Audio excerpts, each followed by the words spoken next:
Hello. In this video, we're going to set up the GridWorld case study in Eclipse. So before we dive into Eclipse, let's make sure we know where to find the GridWorld information.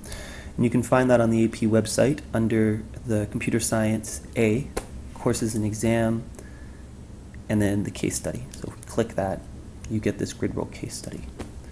The GridWorld case study was included to ensure that all students get experience using a multi-class program.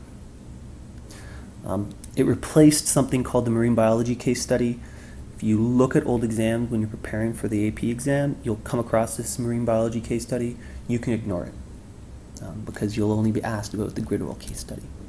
So if we scroll down here, you'll see some things you can download. The code there, so you want to download that and remember where that is. Right now, you probably want to download the student manual as well as the appendix. I strongly recommend you print out that appendix and keep it with you. The reason why is because on the exam, you actually have a printout of that appendix, and getting practice right away at using that and navigating through it is really helpful.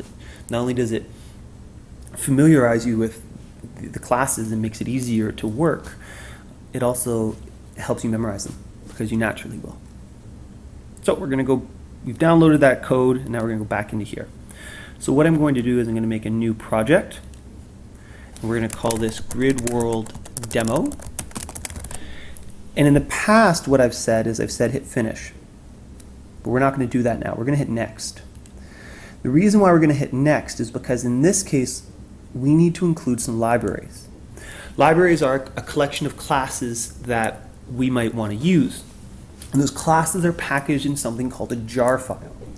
Inside that zip file you downloaded, there is a GridWorld jar file. So what we want to do is add external jars, and then you can navigate to where you've unzipped that folder and select GridWorld. So inside this GridWorld jar file is a number of class files that you can access and use. The documentation is going to tell you how to use them. So we hit open, you'll get a little pop-up there, and you might be able to navigate through it and see some things in here. I've never done that before, but it's always worth exploring. And then I'm going to hit finish. And now if I expand this, there's nothing in there right now. So now what I'm going to do is I need to include a file that can test to make sure this is running. And in this zip package, there's also a number of files used to help teach this package. So what I'm going to do is I'm going to go to SRC, I'm going to right click, and I'm going to import. And I'm going to import from a file system. Okay. So now what I do is I browse, and like I said, I've put it all in GridWorld code, and inside the GridWorld code there's a projects, and we're interested in our first project, and I hit OK. And what we notice is there's this one Java file called bug runner, and we're going to select that. A convention they use in this is that they always call Java files with a main in it something runner. So if I have bug runner, I know there's a main in that class. And I'm going to hit finish. And if I've done this right and expand this, there's my bug runner. So I open it up. And sure enough, there's my main. So just a piece of advice here, as you're using this, when you're writing your own bug modifications, any file that has a main in it, call it something runner. So at this point, we're not going to do much here. We're just going to make sure we've got this library set up correctly. And so I'm going to run this program. And if I've done it correctly, I should get this window pop up.